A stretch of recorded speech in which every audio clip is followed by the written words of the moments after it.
Okay, sir. I'm ready. Okay.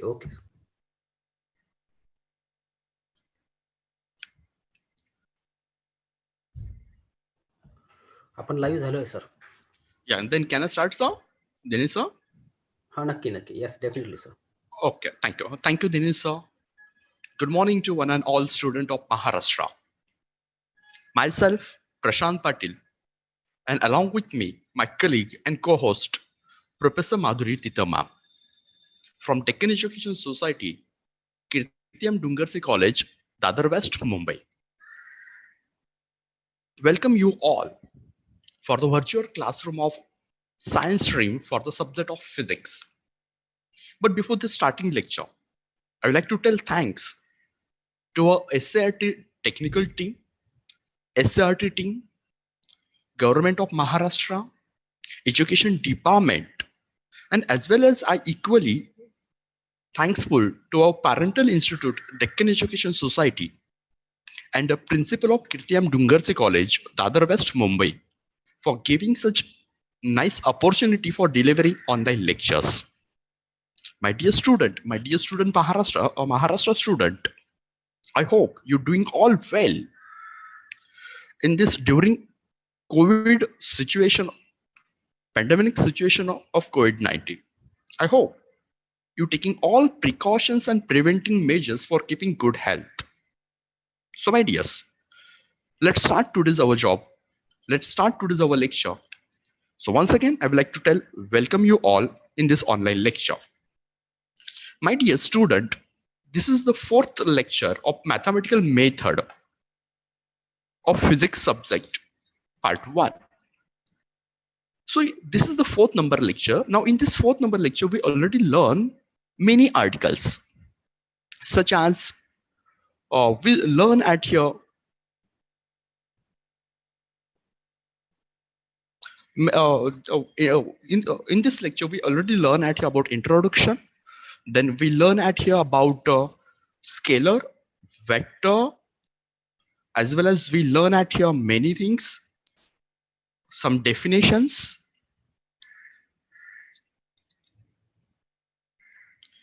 One moment. Okay.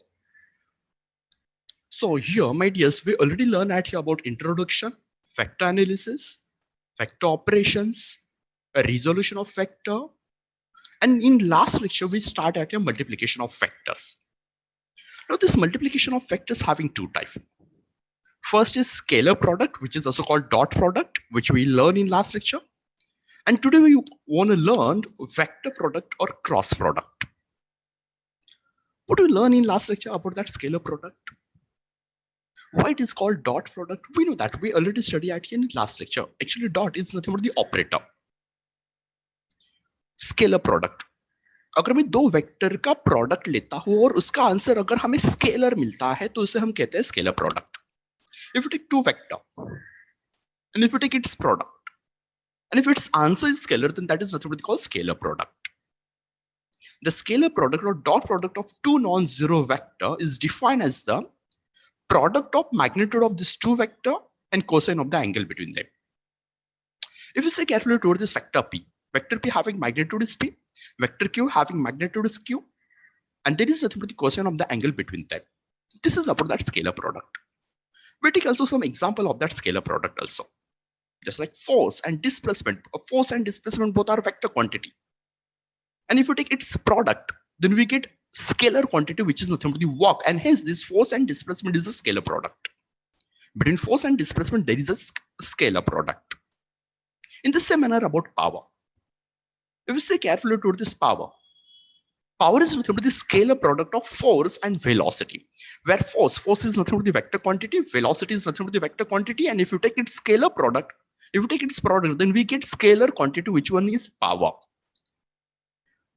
So there is a scalar product. Last time we already studied at here about that characteristic of scalar product also. What do you learn in that characteristic of scalar product? Scalar product obey commutative law of vector multiplication. We can write vector P dot vector Q is equal to vector Q dot vector P. This scalar product obeys the distributive law of multiplication. If write at a vector p dot in bracket vector q plus vector r, then we can write at a vector p dot vector q plus vector p dot vector r. In last lecture, we also studied about that scalar product of vector with itself is equal to square of its magnitude. How? We know that every vector makes angle 0 with itself. Then we can write that here p into cos theta.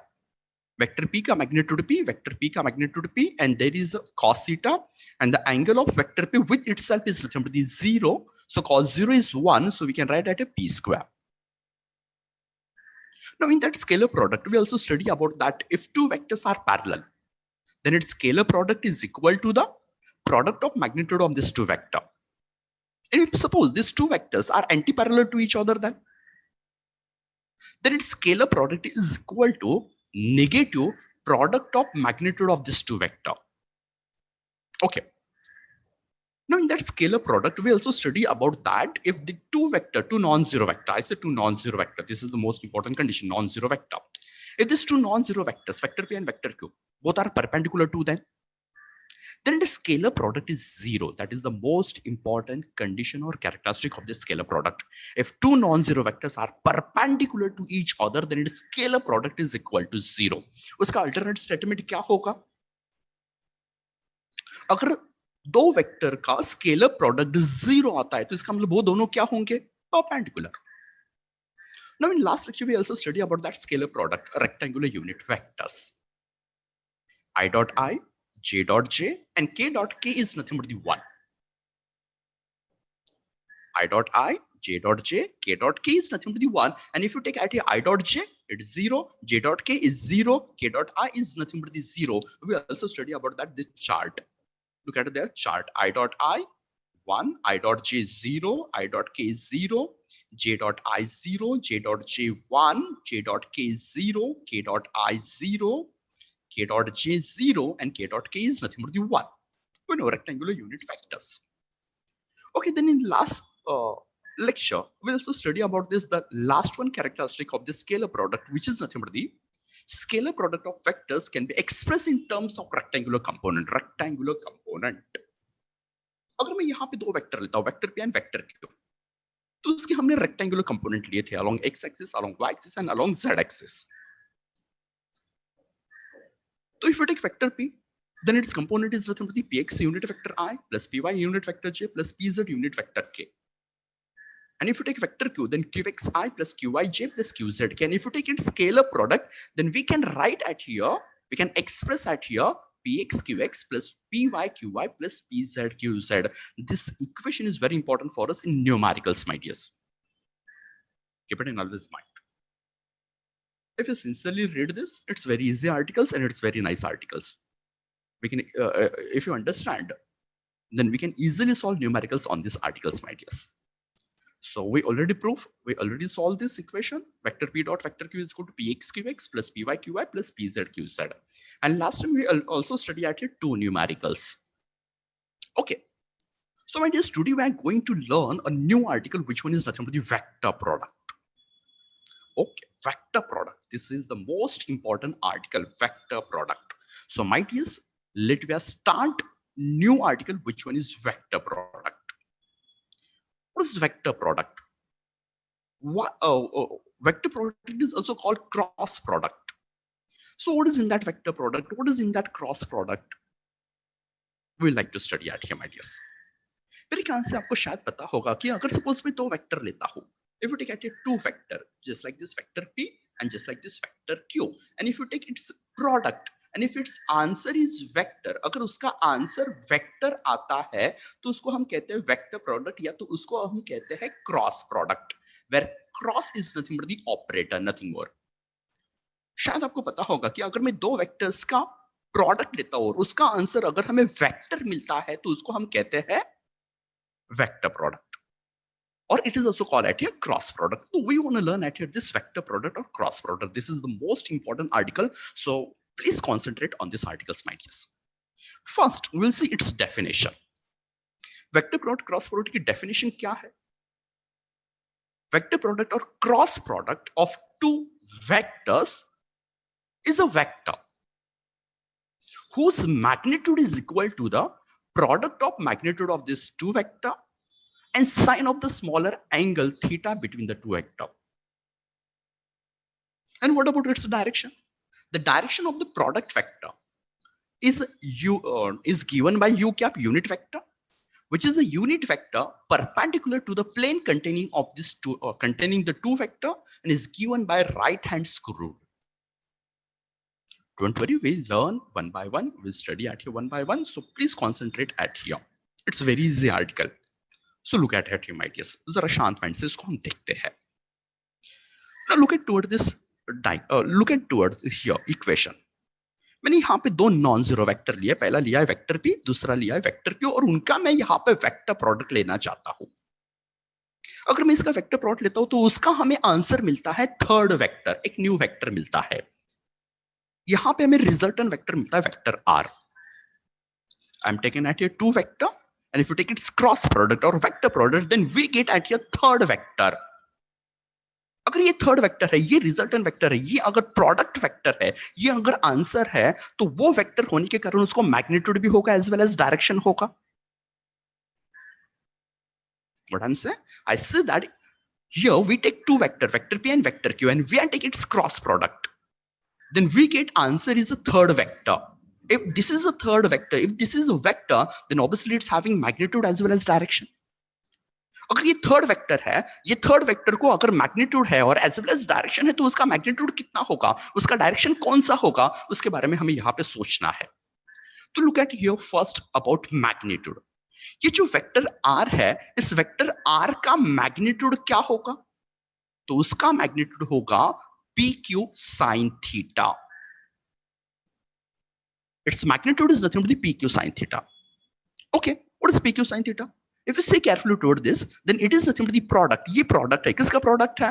Magnitude of this two vector. Look at here. Vector P का magnitude P है, vector Q का magnitude Q है, and sine of the angle theta, which is the smaller angle, जो small angle है. If you see carefully toward this diagram, this is the small angle. Hence we are take at here smaller angle. ये angle भी हो सकता है, but ये large angle है. ये large angle हम नहीं लेंगे, तो हम smaller angle लेंगे. We take at here smaller angle. Okay, so its magnitude is nothing but the product of magnitude of this two vector and sine of the angle theta between them. Okay, what is this? This is nothing but the magnitude. ये क्या हो गया? इस vector r का magnitude हो गया. Then what about this direction? This is nothing but the magnitude of this vector r. ये magnitude है. Then what about its direction? Direction क्या होगा? किसकी direction? Vector r की direction. जो थर्ड वेक्टर है उसकी डायरेक्शन, तो थर्ड वेक्टर की डायरेक्शन हम डिनोट करेंगे यू कैप से. What is you cap? Unit vector. ये यूनिट वेक्टर कहां पे होता है? जो वेक्टर आर होता है उसके डायरेक्शन में होता है. हम यूनिट वेक्टर क्यों यूज करते हैं? हम यूनिट वेक्टर इसलिए यूज करते हैं ताकि हम उसकी डायरेक्शन रिप्रेजेंट कर सके, हम उसकी डायरेक्शन शोन कर सके. This is nothing but the you cap, unit vector. ये यूनिट वेक्टर किसके अकॉर्डिंग होगा? और रिजल्टेंट वेक्टर आर के अकॉर्डिंग होगा. Okay, this is nothing but the u cap. U cap is nothing but the at here direction. So what I'm saying is, मैंने यहाँ पे क्या बताया? So I said that we take at here two vectors and we take its cross product, then we get answer third vector, and this third vector having magnitude is that product of magnitude of this two vector and sine of the angle between them. And the direction of this third vector is given by u cap. Is given by u cap. What is u cap? U cap is nothing but the unit vector. जो unit vector किसके according होगा? उस third vector, उस resultant vector के according होगा. Okay, तो यहां पे डायरेक्शन भी है. इस रिजल्टेंट वेक्टर को, इस थर्ड वेक्टर को डायरेक्शन भी है, तो उसकी डायरेक्शन कौन से होगी? तो उसकी डायरेक्शन होगी परपेंडिकुलर. किससे परपेंडिकुलर? उस प्लेन को जिस प्लेन में ये दो वेक्टर्स होंगे. कौन से दो vector? Vector P and vector Q. चलो मान लो मैं ये वेक्टर लेता हूं. Suppose I am taking this plane. I'm taking this plane, and in that plane there is a two vector. First vector is vector p and second vector is vector q. Suppose I'm taking this horizontal table. चलो मान लो मैं यहाँ पे एक horizontal table लेता हूँ और इस horizontal table में मैं दो वेक्टर लेना चाहता हूँ. फर्स्ट वेक्टर में लेता हूँ vector p and second vector में लेता हूँ vector q. And angle between them is nothing but the theta. If you see carefully, this is the horizontal plane. ये horizontal plane है, एक टेबल है और उस टेबल पे हमने उस हॉरिजॉन्टल प्लेन पे हमने दो वेक्टर लिया है, फर्स्ट वेक्टर लिया है vector p and second vector लिया है वेक्टर q। ओके, तो जो थर्ड वेक्टर होगा, जो प्रोडक्ट वेक्टर होगा, जो रिजल्टेंट वेक्टर होगा, उसकी डायरेक्शन कौन से होगी? परपेंडिकुलर होगी। किससे परपेंडिकुलर होगी? उस प्लेन को परपेंडिकुलर होगी। अगर मैं केयरफुल देख रहा होगा तो ये हॉरिजॉन्टल प्लेन है जिसमें vector p and vector q line हुए हैं और उसको परपेंडिकुलर यहां पे वेक्टर r है। Okay, now this vector r, it maybe goes in upward direction or it maybe goes in downward direction. तो ये अपवर्ड डायरेक्शन में है या डाउनवर्ड डायरेक्शन में है, इसके बारे में हमें बताने वाला है right hand screw rule, right hand rule. So if you see carefully toward this right hand rule, then look at it here. I'm trying to show this is your right hand. Okay, look at this is the your right hand. Now here is vector p and here is nothing but the vector q. मैंने यहाँ पे vector p लिया है और vector q लिया है. This is nothing but the two vectors. Okay, ठीक है. And this is nothing but the thumb.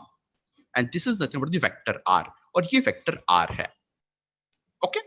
तो इसकी डायरेक्शन अपवर्ड है या डाउनवर्ड है? इस वेक्टर r की डायरेक्शन अपवर्ड है या डाउनवर्ड है, हमें कैसे पता चलेगा?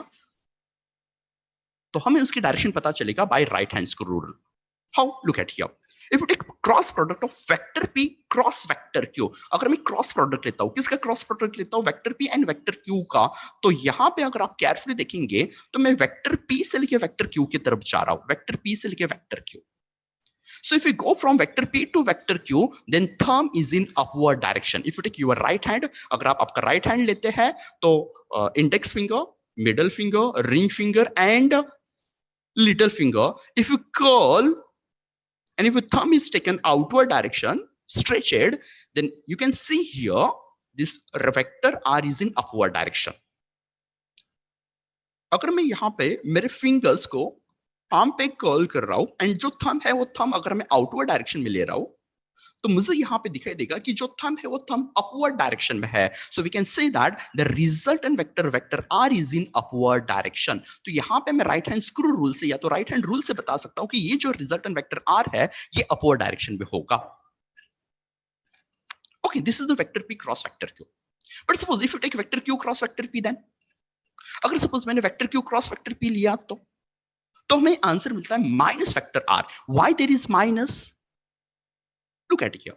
सपोज मैं यहाँ पे एक प्लेन लेता हूँ just like this horizontal table. मैंने यहाँ पे एक टेबल लिया है. This is nothing but the horizontal table. और इस हॉरिजॉन्टल टेबल में मैं यहाँ पे दो वेक्टर्स को लाई करता हूँ. कौन से दो vectors? Vector p and vector q. This is the horizontal table and in this horizontal table there is a two vector which one vector q and vector p. Okay, this is horizontal. तो obviously उसका जो resultant vector होगा वो resultant vector उसको perpendicular होगा. This is the resultant vector is in perpendicular to that horizontal plane. Okay, then its direction is given by right hand screw rule or right hand rule. Look at here how कैसे जरा हम carefully देख लेते हैं. Suppose this is nothing but your fingers. ये आपके fingers है. Okay, ठीक है. And look at here. And this is your thumb. If you take your right hand, अगर मैं यहाँ पे right hand लेता हूँ बच्चों, तो look at here. This is nothing but the vector q. Okay, this is nothing but the vector p. ये vector q है और ये वेक्टर p है. और अगर मैं क्रॉस प्रोडक्ट लिखता हूँ vector q cross vector p, if you take at a cross product of vector q cross vector p, then look at here vector q cross vector p, vector q cross vector p. When you take cross product of vector q cross vector p, then this thumb, this is nothing but the thumb and this thumb is goes in downward direction. This is nothing but the resultant vector vector r. ये resultant vector r होगा जो downward direction में होगा. अगर downward direction में है तो इस direction is given by minus or negative. If thumb is in upward direction, then we can show by positive vector r. If the thumb is in downward direction, अगर thumb यहाँ पे downward direction में है तो उसकी direction हम negative से represent करेंगे. If we take vector p cross vector q, we take the thumb is in upward direction, and if you take vector q cross vector p, then thumb is in downward direction, so it is shown by negative. Okay, now then look at here. If we take at a cross product of vector q cross vector p, then we get at a vector minus vector r. This is vector r. It's having magnitude as well as direction. अगर उसकी magnitude होगी तो कितनी magnitude होगी? Same. Which is the product of magnitude of these two vector and sine of the angle between them. We are smaller angle. We take smaller angle. And this resultant vector having direction, which we are denoted by u cap. Okay, so what do we learn in this article? We learn at here that if you take, what do we learn in that article? Now in this article we learn about that vector product or cross product. ये vector product और cross product हमें क्या बताता है कि if you take vector product or cross product of two vectors is a third vector, हमें यहाँ पे थर्ड वेक्टर मिलता है. अगर मैं दो वेक्टर्स का वेक्टर प्रोडक्ट लेता हूं तो हमें थर्ड वेक्टर मिलता है. और इस थर्ड वेक्टर है, अगर ये वेक्टर है, then obviously it's having magnitude and direction. If it's having magnitude, then how many its magnitude? Product of magnitude of this two vector and sine of the angle between them. And if this third vector, this product vector having direction, then this direction is given by unit vector, which is nothing but the perpendicular to the plane containing this two vector. यहां पे मैं plane लेता हूं, horizontal plane लेता हूं, तो वहां पे जो रिजल्टेंट वेक्टर होगा वो अपवर्ड डायरेक्शन में होगा, जो इस हॉरिजॉन्टल प्लेन को परपेंडिकुलर होगा. This resultant vector is in upward direction. How we can say? We can say by using right hand screw rule. If it goes vector p cross vector q, then according to right hand, vector p crossed vector q, then thumb is in upward direction.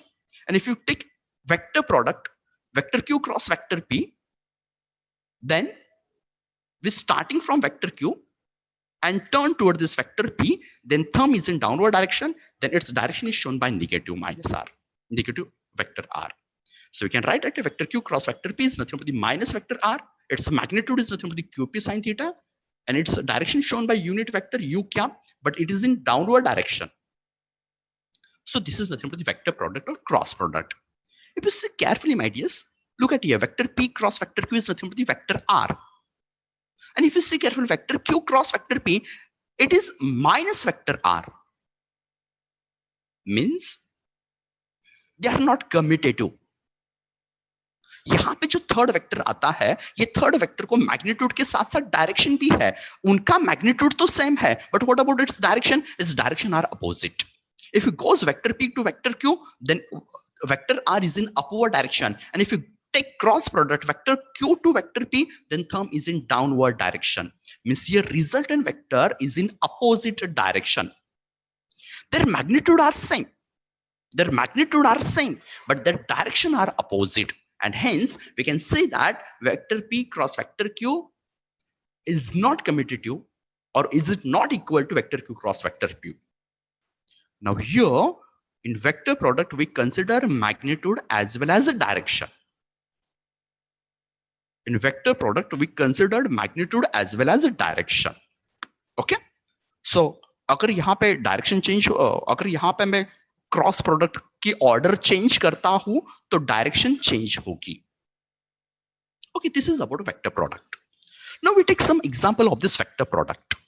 Now first example is that moment of force और torque. Moment of force और torque is denoted by vector tau. This is tau, is the vector product. जो vector और जो moment of force है या तो torque है, वो वेक्टर प्रोडक्ट है. किसका वेक्टर प्रोडक्ट है? Position vector, vector R, and force vector F. Vector tau is equal to vector R cross vector F. What is vector R? This is position vector. What is position vector here? The perpendicular distance between line of action of force and the axis of rotation where we are applying force, no doubt. यहां पे देखो बच्चों, I think you know this, when we open or close the door, when we open or close the door, okay, we are applying force at handle and the door is opening from its axis of rotation. हम force apply करते हैं, कहां पे apply करते हैं? Handle पे. और door open होता है और रोटेट होता है from its axis of rotation. That is turning effect. So what is vector r? This is the perpendicular distance between line of action of force and the axis of rotation. Line of action of force and axis of rotation का जो distance होता है उसे हम कहते हैं moment of arm, या तो परपेंडिकुलर डिस्टेंस या तो position vector. Then we get at a torque vector tau. इसके बारे में हमें बहुत कुछ स्टडी करना है इन 11th में ही, बट इन नेक्स्ट चैप्टर में. Then we will take at a second example. The instantaneous velocity vector v of rotating particle is equal to the cross product or vector product of its angular velocity and its position vector r from its axis of rotation. Vector r, what is vector v? Vector v is nothing but the velocity, linear velocity or instantaneous velocity. What is vector omega? Angular velocity, the rate of change of angular displacement with respect to time. What is vector r? This is nothing but the position vector. That is nothing but the perpendicular distance particle ka from its axis of rotation. So if you see carefully, there is a cross product or vector product. If you see carefully, vector r is a vector quantity, vector f is vector quantity, and if you take its product, then we get vector tau. So when we take product and we get answer is in vector, then that product is nothing but called vector product. In the same manner right here, vector r is position vector, vector omega is a angular velocity vector, and if you take its product, then we get at a linear velocity vector. So that time this is nothing but the cross product or vector product. This moment of force or torque and this linear velocity, about this relation we will like to learn, but in next chapters, my dears. So just now we take two examples of this vector product. First is moment of force or torque, which is nothing but the vector r cross vector f, and second one is that linear velocity vector v is equal to vector r cross vector omega. Okay, now we would like to learn at here characteristic of this vector product. अभी हमें यहाँ पे characteristic study करना है. Vector product या तो हम इसे also कहते हैं cross product. क्या है first number characteristic? Vector product does not obey means वो फॉलो नहीं करता है. किसे फॉलो नहीं करता है? Commutative law of multiplication. इसमें क्या होता है, अगर मैं बहुत केयरफुल देखता हूं vector P cross vector Q, तो उसका आंसर हमें मिलता है वेक्टर आर जो पॉजिटिव है. But if you take vector Q cross vector P, उसका आंसर मिलता है हमें माइनस वेक्टर आर, जिस वेक्टर आर के डायरेक्शन डाउनवर्ड डायरेक्शन में है. The direction are not same. If their direction is not same means they are not equal. Why? Because in vector we consider magnitude as well as direction. If their direction are not same, means they are not commutative. हाँ, उनका magnitude same होता है. We can take at a module of vector p cross vector q, which is equal to module of vector q cross vector p. Their magnitude are same, but direction are opposite. The magnitude are the same, but the direction are opposite to each other. If you take only magnitude, then they are commutative. तो vector product अगर मैं vector product का सिर्फ magnitude लेता हूं तो वो equal है. But whenever we consider about direction, then they are not equal. Why? Because they are in opposite direction. अगर vector P cross vector Q positive direction में है, तो vector Q cross vector P negative direction में होगा. Hence vector product और cross product does not obey commutative law of multiplication. Okay, now then there is a second characteristic. Second characteristic is that vector product obeys, means it's follow the distributive law of multiplication. Distributive law of multiplication वो follow करता है, bracket को distribute करता है. जैसे vector a cross vector b cross vector c. Oh, I'm sorry, यहाँ पे cross नहीं होना चाहिए था, यहाँ पे plus होना चाहिए था. Am I right? अगर मैं यहाँ पे vector a cross in bracket vector b plus vector c लेता हूं, तो हमें आंसर क्या मिलेगा? Then what do we get answer? Then we get answer at here vector a cross vector b plus vector a cross vector c. Means vector product obeys distributive law of multiplication. It distribute the law of multiplication. It distributive law of multiplication. Now we like to study at here about some special cases of cross product or vector product. यहाँ पे अभी हमें कुछ special cases लेने हैं. We mostly think at about magnitude here. हम mostly यहाँ पे मैग्नीट्यूड के बारे में स्टडी करना चाहते हैं, देखना चाहते हैं मैग्नीट्यूड के बारे में क्या होगा. Vector p cross vector q, we take it's in modular, means we take only magnitude at here. Then what we can write at here? Product of magnitude of these two vector and sign of the angle between them. So vector p का magnitude p, vector q का magnitude q, and दोनों में sign of the angle between them. This is the magnitude of this vector product. Okay, so we consider at some special cases. So look at here first number case. If two non-zero vectors are parallel to each other, they are parallel to each other. Their theta is nothing but 0. अगर मैं यहाँ पे दो vector लेता हूँ और दोनों vector एक दूसरे को कैसे है, पैरेलल है. Suppose I'm taking at a vector p and I'm taking at another vector which is nothing but the vector q, and both vector are parallel to each other. चलो मान लो यहाँ पे मैंने दोनों वेक्टर को पैरेलल ले लिया. Then how many angle between them? If they are parallel to each other, then obviously there is nothing but the angle is 0. Angle between them is 0. Then what about its vector product? And its vector product is nothing but the 0 vector. How? Look at here. If we take vector P cross vector Q, then we can write that PQ sine theta is equal to PQ sine 0 instead of this theta. Theta के अलावा हम क्या लिखेंगे फिर यहाँ पे 0, तो sin 0 क्या हो जाता है 0, 0 into PQ 0. If the two non-zero vectors are parallel to each other, then its vector product is nothing but the 0. Clear? Why? Because the angle between them is nothing but the 0. उनके बीच में angle क्या हो जाएगा 0. अगर angle 0 है तो sin 0 क्या होगा 0. 0 into PQ, PQ is nothing but the 0. Okay. If they are anti-parallel, then if we take two non-zero vectors and they are anti-parallel to each other, then their vector product is also 0. How? Look at here. कैसे? मैं यहाँ पे दो vectors लेता हूँ. First vector लेता हूँ मैं vector P and second vector में लेता हूँ vector Q. Here these two vectors. This is vector P and this is vector Q. And both are anti-parallel. If both are anti-parallel, then how many angle between them? There is angle is nothing but the 180 degree. तो उनके बीच में 180 degree हो जाएगा. Then its vector product क्या होगा? तो उसका vector product होगा 0. Look at here how. Vector P cross vector Q, and if you take its magnitude, then we can write it as PQ sine theta, which is equal to PQ sine 180, means sine pi. Sine pi or sine 180 is nothing but the 0.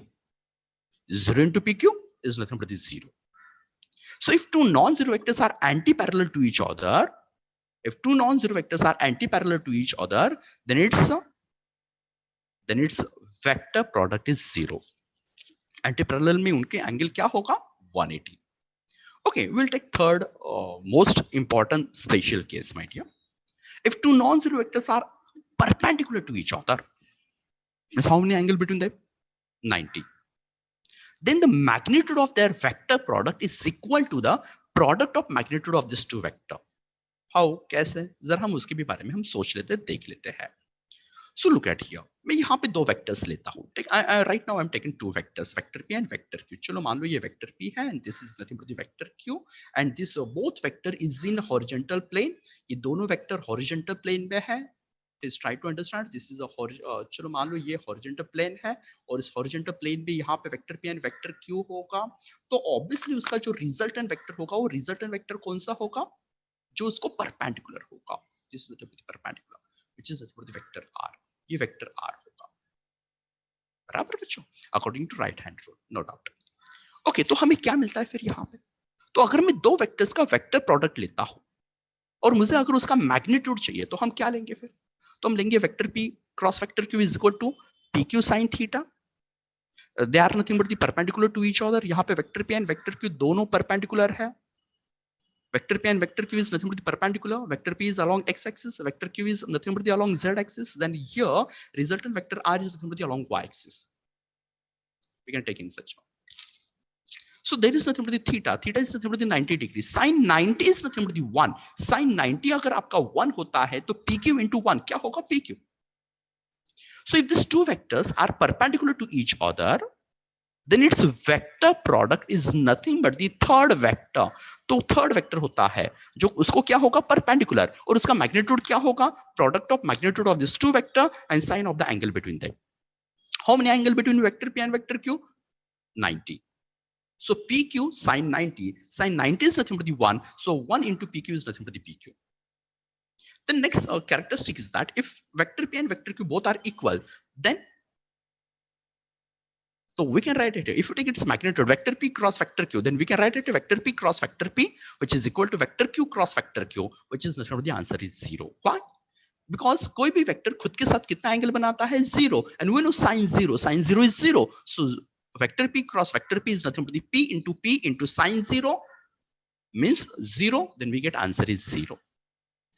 Okay, the next characteristic about that unit vectors, अभी हम यहाँ पे next characteristic study करेंगे unit vectors के बारे में. If we take anti-vector product of rectangular unit vectors, these are the rectangular unit vectors. We know that they are mutually perpendicular to each other. वो एक दूसरे को कैसे होते हैं? Mutually perpendicular होते हैं along x-axis, y-axis and z-axis. They are mutually perpendicular to each other. Okay, if we take I cross I, अगर हम I cross I लेते हैं तो, so I unit vector I makes angle 0 with itself. Then sin 0 is 0. Then its answer is 0. If I cross I is 0, then obviously J cross J is 0. K cross K is 0. Okay. Now look at here, I cross J. If we take cross product of I cross J, Then if you take I cross j, then thumb is in outward direction according to right hand rule. We move from I to j. अगर हम move होते हैं I से लेके j की तरफ तो thumb outward होगा. थंब अगर आउटवर्ड है इस प्लेन से तो आंसर पॉजिटिव. जो थर्ड यूनिट वेक्टर होगा, थर्ड यूनिट वेक्टर कौन सा है? k, बट वो पॉजिटिव में होगा. Why? Because thumb is in outward direction. हाँ, if you take at j cross I, if you move from j to I, then thumb is in inside of this plane. If thumb is inside in this plane, then obviously there is a answer is third vector, but it is in negative direction. अगर मैं j cross I लेता हूं, if you take j cross I, then thumb is in inside, then we get answer is negative, which is the third unit vector k. Just like the same, j cross k. If you move from j to k, then thumb is outward, then we get answer is third unit vector, but it is positive. And if you move from k cross j, अगर मैं move होता हूं k से लेके j की तरफ, if you move from k to j by using right hand rule, then thumb is inside. If the thumb is inside of this plane, then we get at a negative, which is the third unit vector I.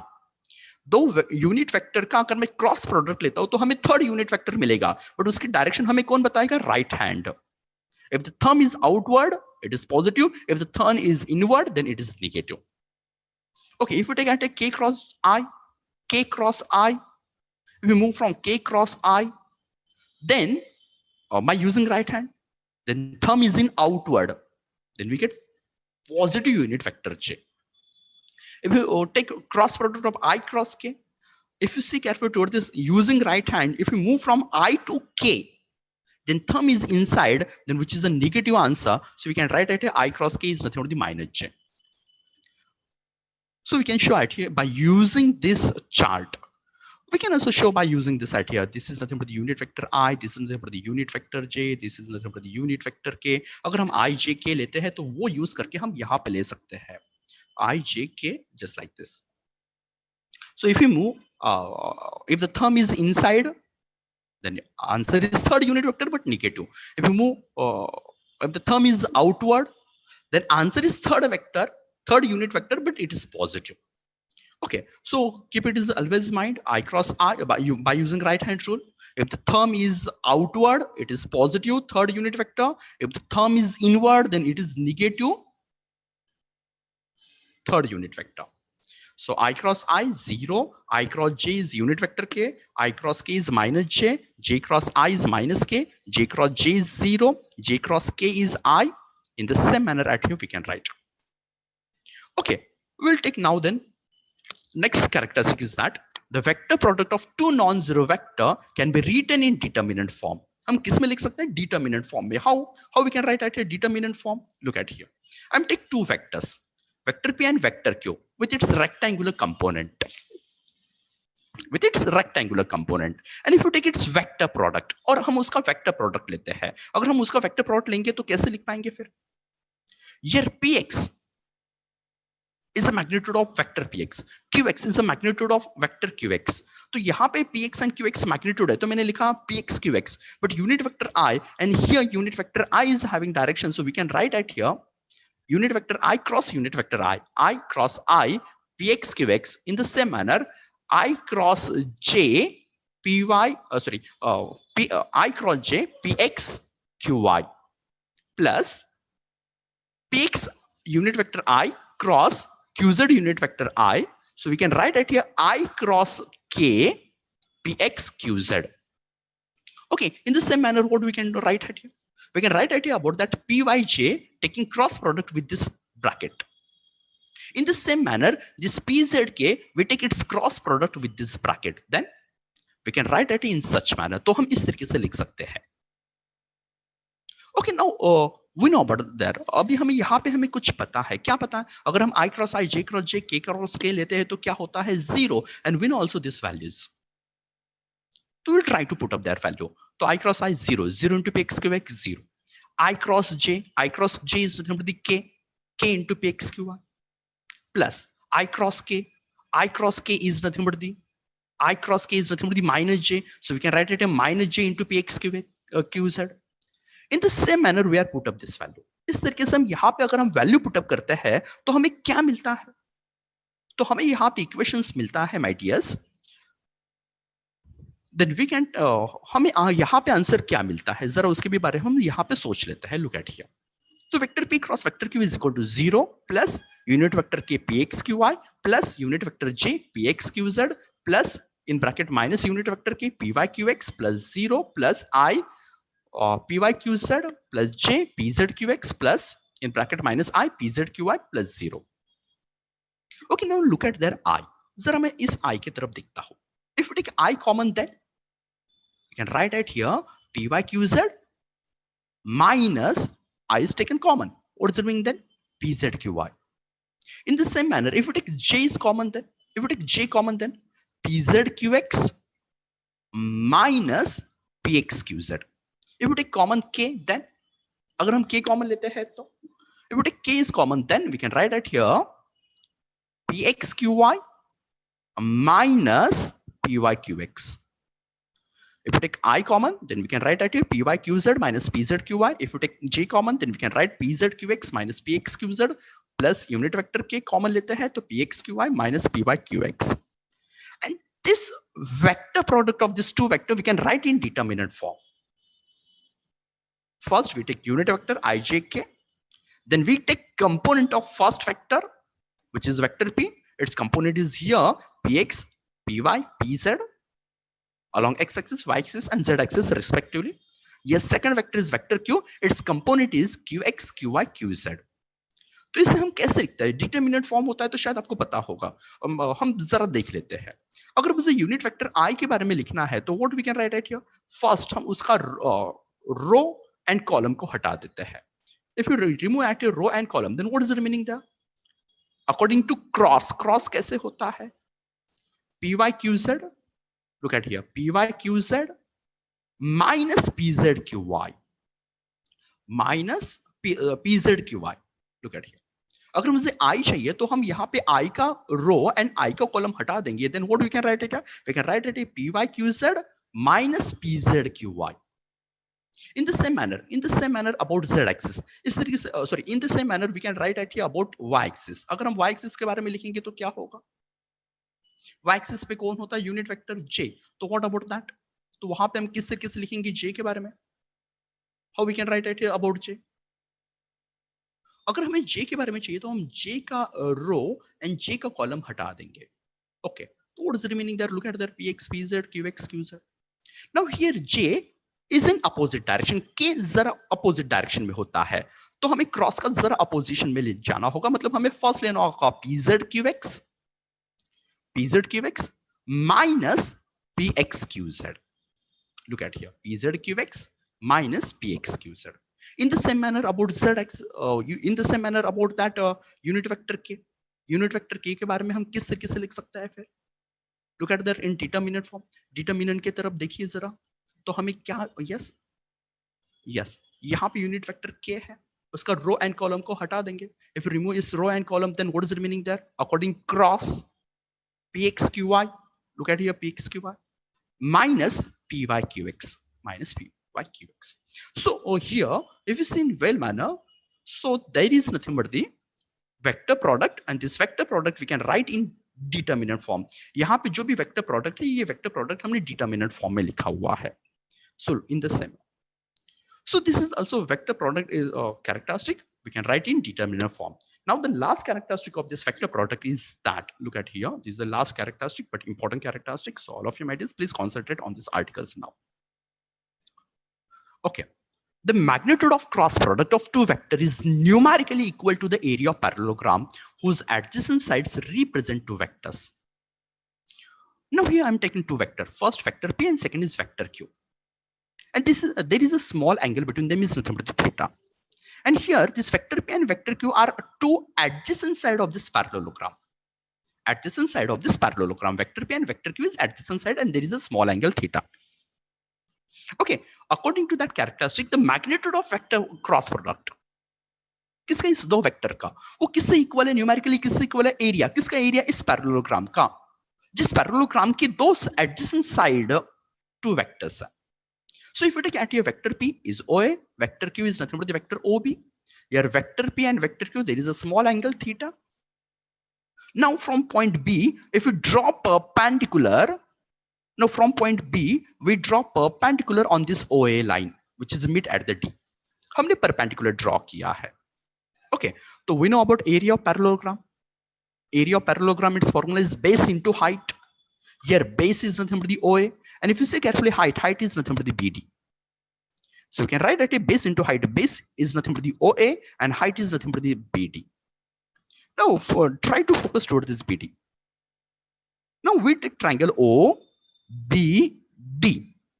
We take sine theta. Sine theta is nothing but the opposite side upon hypotenuse. Here opposite side is H, hypotenuse is nothing but the Q. Yeah, the opposite side is nothing but the BD. And here hypotenuse is nothing but the OB. So we can write that as sine theta is equal to BD upon OB. So we can write that BD is equal to OB into sine theta. Now this BD is nothing but the OB sine theta. If you put at here,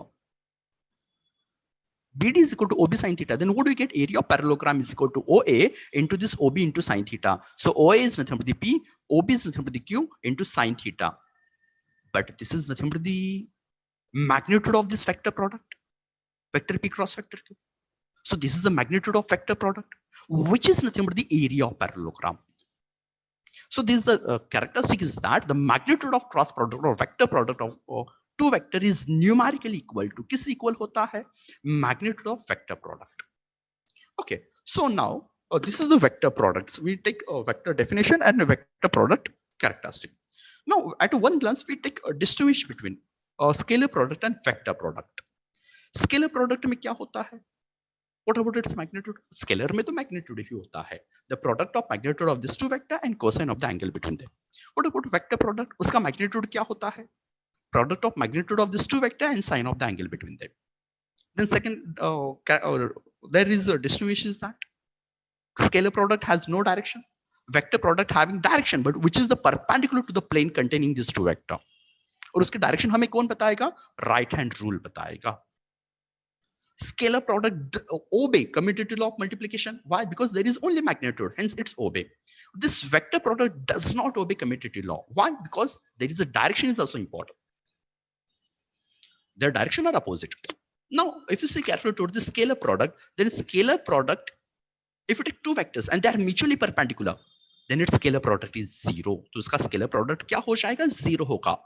But what about its vector product? अगर मैं यहाँ पे vectors through vectors को parallel या तो anti parallel लेता हूं तो ही मुझे आंसर मिलता है zero. Vector product. Scalar product हमें जीरो कब मिलेगा? when these two vectors are perpendicular. Vector product answer zero कब मिलेगा? when these two vectors are parallel or anti parallel. Now scalar product की वैल्यू मैक्सिमम कब होगी? जब वो पैरेलल होगी. मिनिमम जब वो परपेंडिकुलर है. मैक्सिमम जब वो पैरेलल है.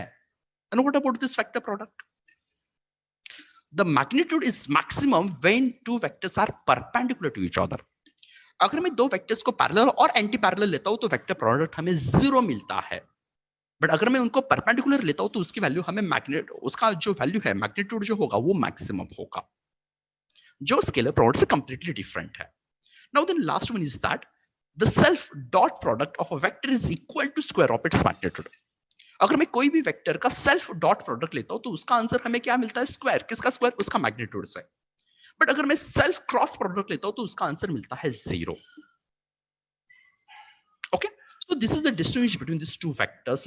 Now at 1 minute we'll take one numerical. Determine vector A cross vector B. Given vector A is equal to 2i plus 3j and vector B is nothing but 3i plus 5j. हमें यहाँ पे vector A cross vector B लेना है. Vector A is nothing but 2i plus 3j cross vector B 3i plus 5j. Then हम कैसे solve कर सकते हैं उसको? जरूर उसके भी बारे में हम यहाँ पे देख लेते हैं और अंडरस्टैंड करते हैं. Okay, look at there.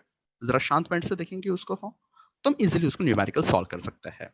Look at here 2i cross 3i okay plus 2i cross 5j plus 3j cross 3i plus 3j cross 5j.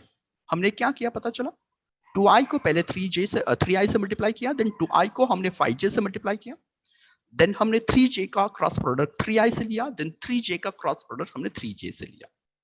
Then 2 3s are 6 i cross i plus 2 5s are 10, I cross j, plus 3 3s are 9, j cross I, plus 3 5s are 15, j cross j. Here, unit vectors having direction, and the other is this magnitude. So 6, I cross I, 0, plus 10, I cross j, k, plus 9, j cross I, minus k, plus 15, j cross j is 0. So 6 into 0, 0, plus 10k, minus 9k, plus 0. Then we can take a right at here.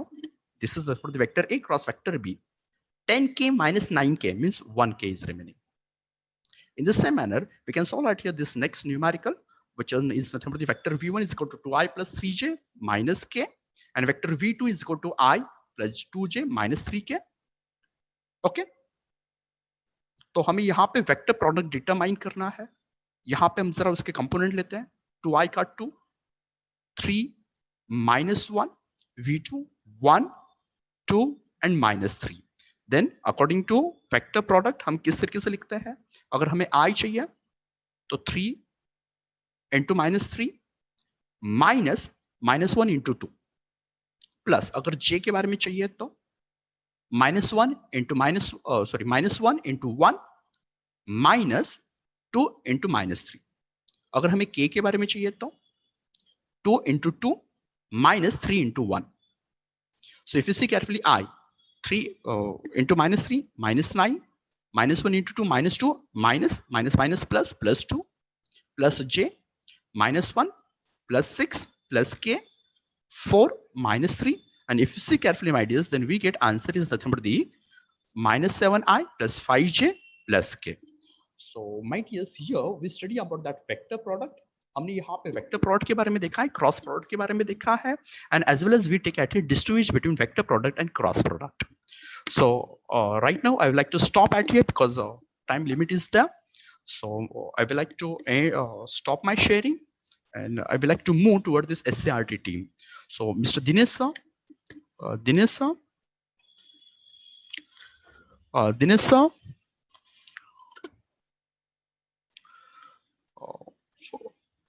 Hello, Dinesh sir, are you hear me? Our SCRT, respected SCRT technical team, I would like to hand over toward this SCRT team.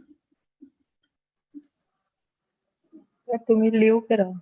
Yes. No, but before that, Miss Revati ma'am, are you hear me? SCRT team, Dinesh sir. I can hear you, sir. Ma'am, can you start then your next lecture? Yes, but first you leave noise already. Okay. I would like to leave that. Thank you, ma'am. Thank you.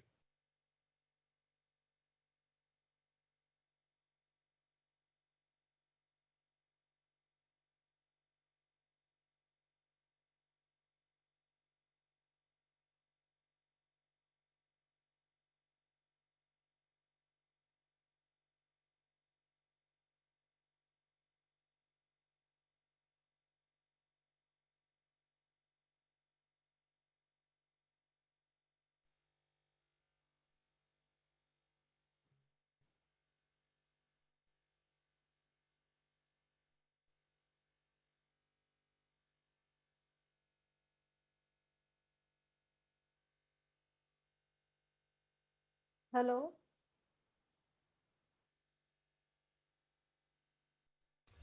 हाँ ma'am. साधना ma'am, म्यूटवर आहे आपण. साधना ma'am म्यूटवर आहे आपण. Mike चालू करा आपलं. Good morning, students. Okay ma'am. And good morning, the SCRT staff and my colleague, Mrs. Revati Namdar madam. Now I will share my screen.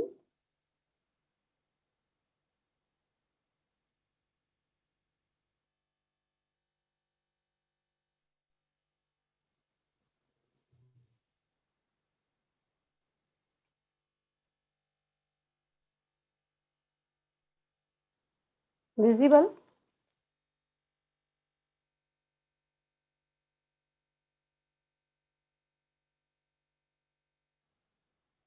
Yes, madam, it is visible.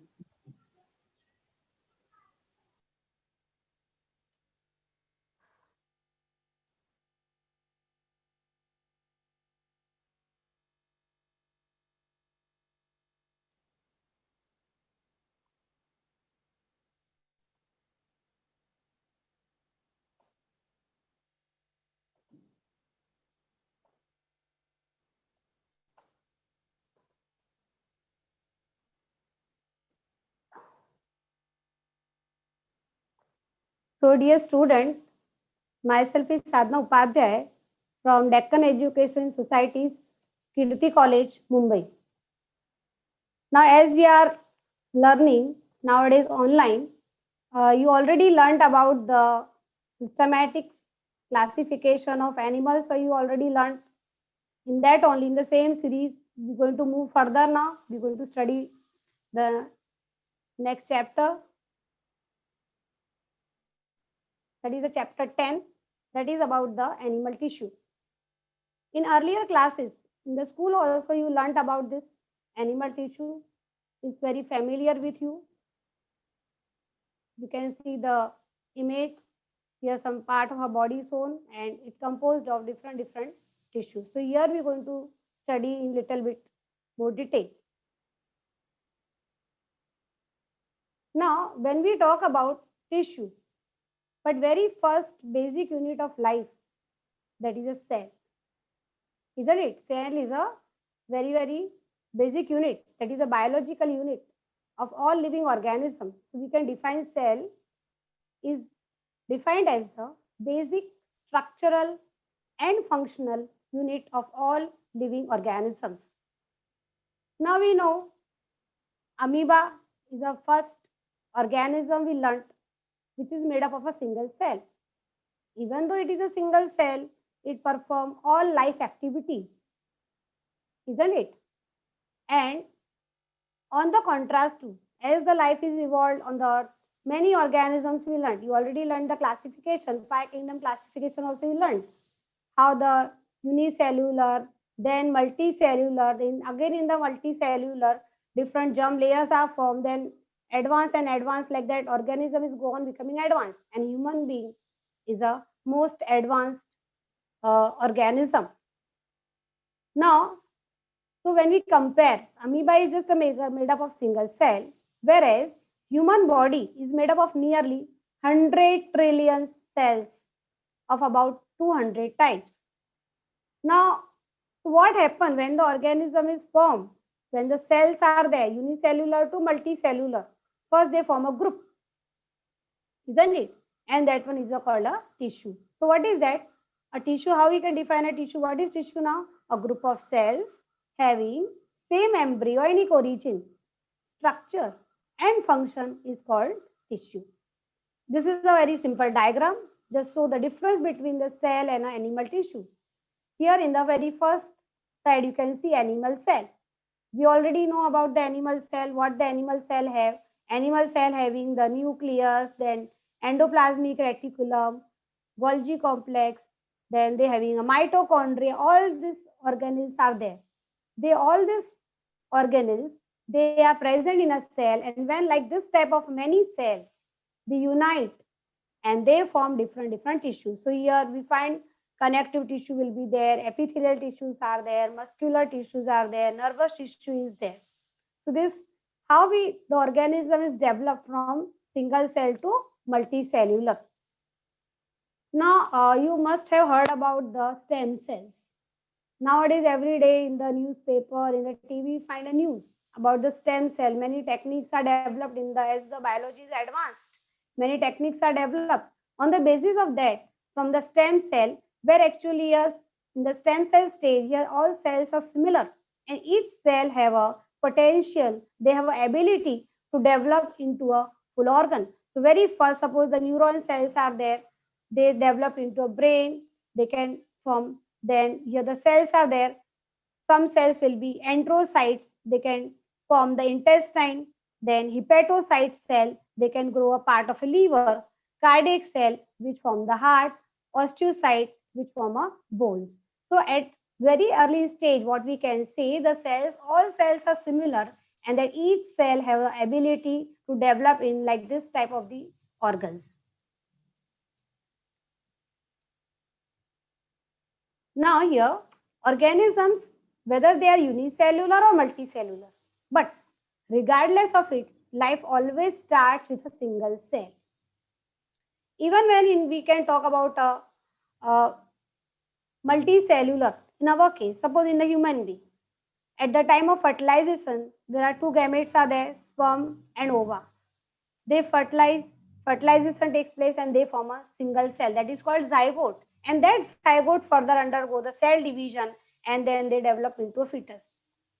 Now, same way here, in unicellular organism, the single cell performs all its vital function. What vital function? The vital means the function which is required for to live, like digestion, respiration, and reproduction. In multicellular organism, many cells are there. So what happens here in a multicellular, they perform the all life activity, but here this work will get distributed. The different cells, they get their future is decided, their aim is decided, what work they're going to perform. Now, how they do this? They do this by becoming a complex with high degree of differentiation, specialization, and division of labor. This we can understand by a very simple example as we live in a society, isn't it? Suppose there are 1,000 houses are there. In all 1,000 houses, if only doctors are living, is it possible to survive in the society? With doctors at home, we require electrician. We have so many electric equipment. If something gone wrong, we require the someone to repair that. We require in the society to for the cleaning purpose, to clean the environment daily. We require the plumber. If something happens if the tap is not working, we require the plumber.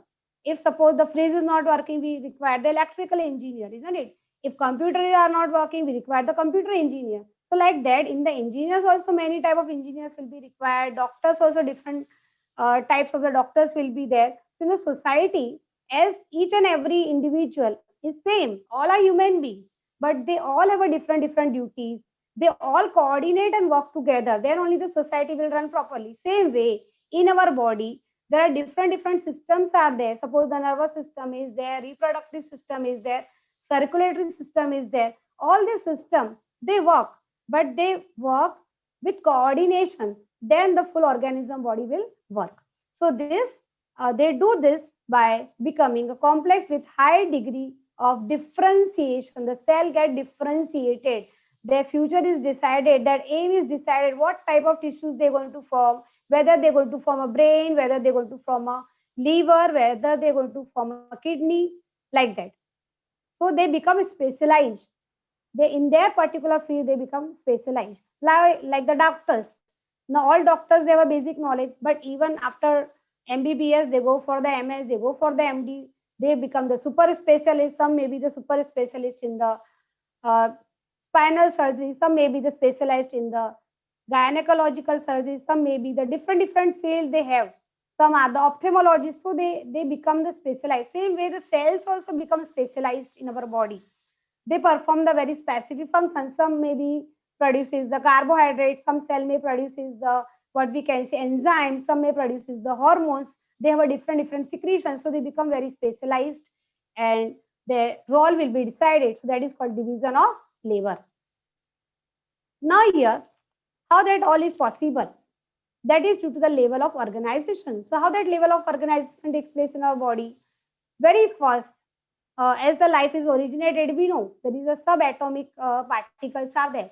In that subatomic particle, we find the neutron, proton, electrons, isn't it? Negative charge, positive charge, and the neutral charge. All these subatomic particles are there.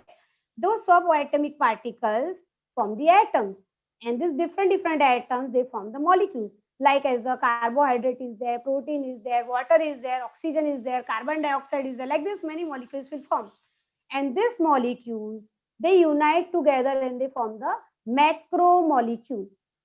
This macromolecule, they unite and they form the organism. Earlier diagram we already studied, the cell having the mitochondria, the cell having the what we can say endoplasmic reticulum, nucleus. Like this, many organelles are there, and they all are in the eukaryotic cell. As the animal cell is the eukaryotic cell, they having a membrane-bound cell organelles. These organelles coordinate with each other, and they form the one structure that is called cell. And when this cell, when they are similar in embryonic origin, they are similar in structure, similar in function, they form a structure that is called tissue. Now, when the same type of tissues are there, or with the coordination with of the different type of tissues, they form a organ. So here you can see this is cell, this tissue will form a, this is a structure. What the organ we can see here, that is a stomach. And with the stomach, with all other different tissues comes together, they form an organ system. So we form a complete digestive system. You can see the liver is there, associated gland here, the stomach is there, intestine is there, isn't it? Like this is one example of the organ system. So like this, digestive system will form, respiratory system will form, reproductive system, nervous system, all system will comes together and they form a one structure that is called as an organism. So here the level of organization. So this is just we revise it from atom, molecules, cell organelles, cells, tissue, then organ system, at the body of organism. This is the diagram which is given in your textbook. Now, in our multicellular organism, like as us only, we take example, we are also animal. There are two types of cells we find. What are those two types of the cell? One is the somatic cell. They are also called body cell. While other one, sac cell or germ cell. Now, what are the body cell or the somatic cell? Somatic cells are those body cell found everywhere. They form the all organs of the body. The most of the major part of the body is formed by a somatic cell, except the reproductive organ. This is very, very important. Somatic, soma means body. Somatic cells are the one which form the major part of the body. Most of the all, everything is made up of, all or tissues are made up of somatic cell. They perform all activity except the reproductive organ. Now, because reproductive organs, they are made up of germ cells. Now, what the somatic cell do? Somatic cell control all body activities, while the sex cell or the germ cell, they found in the reproductive organs and concerned with reproduction. Their main function is to produce the gamete. Male gamete, in case of a male, it is the male gamete which are produced from a testis, that is a sperm. While in case of a female, ovary are there and they produces the ova. Now here the somatic cell form 4 types of somatic tissue, because we know the somatic cell, they're going to form major part of the, except the reproductive organ, all organs going to made up of a somatic cell, isn't it? So here there are different types are there. There are 4 types are there. First one is the epithelial tissue. Their epithelial tissue form a major role, that is a protection. There are many, but major first one, we can say a priority, that is a protection.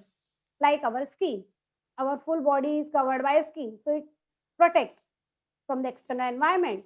Next one is a connective. Connective tissue is meant for support. Whatever we have, bones are there, cartilage are there, even so they all are. There are many other.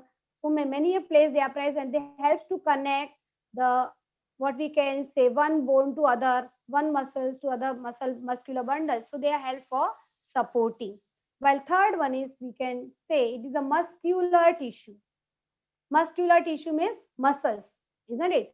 Now here the most important property of muscular tissue is contraction. Our all whatever the muscular, what we can say nearly 60% of our body weight is due to the muscular tissue here. They form all muscles like as a smooth muscles, striated muscles, cardiac muscle. Our heart is made up of a cardiac muscle. That we are going to learn further. Now nervous tissue. Nervous tissue, they form the brain, spinal cord, various nerves. The most important characteristic of the nervous tissue, that is, they get excited, they receive the stimuli and transmit it in the form of an impulse. So that's why they are called as excitability. As soon as you touch any hot object, your brain gets the signal. You come to exactly within a fraction of second, you can comes to know that object is hot. And if it is very hot, you won't dare to touch again. So that is due to the excitability. Now this is a just classification. How this is from the Google. This figure. So we can see here. This is the animal tissue. It distributed again classified into 4 types: epithelial tissue, connective tissue, muscular tissue, and nervous tissue. Further, we are going to learn about the epithelial tissue is further divided into a squamous epithelium. We can say cuboidal epithelium, columnar, ciliated, glandular. While the connective one, which helps for supporting, again it is made up of subtypes. Areolar is there, adipose is there. Then again for to support, for bind, to connect, tendons are there, ligaments are there, skeleton are there. Our internal skeleton is made up of bones, cartilage. Of course, we have exoskeleton also in the form of on a skin we have a hair. Then the fluid connective tissue is there, which is composed of blood and lymph. They both are liquid in state. And at the last, we can see in the muscular, third type, we can see the striated muscle, which forms our muscles attached to the bones, non-striated muscle, and cardiac muscle. And at the end, nervous tissue, which forms the brain. This is the one more form we can classify in the simple way. This is a brain map. You have to always remember this way, so you can easily remember all tissue at a one glance. Now, very first, as we already learned tissue, so again we just revise it. The aggregation of cells which are similar in size, shape, structure, but very important, embryonic origin, and develop to perform the same function is called tissue. Or we can also write a group of cells having same embryonic origin, structure, and function is also called tissue. The both way you can write the definition. Now, what is the study of tissue is called? When we study a tissue internally under the microscope, that study is called, when we study about their shape, structure, etc. in detail, that time it is called histology. So study of tissue is called histology or microscopic anatomy. Means anatomy to study externally the structure and all, shape, not functional part, not the electron microscopy here. So when we study that anatomy part under the microscope, it is also called microscopic anatomy. It is also called microanatomy. Now, who invented this? This is invented by this chap is known as the father of histology. This is a picture which is given in your textbook. Marie Francois Xavier. This chap in 1771 to 1802. That time only lived this much very short period. And this is the French anatomist and pathologist discovered the tissue. He also known as the father of histology because he did a lot of research work. Now, as we learned about the classification part, very first tissue that comes the epithelial tissue.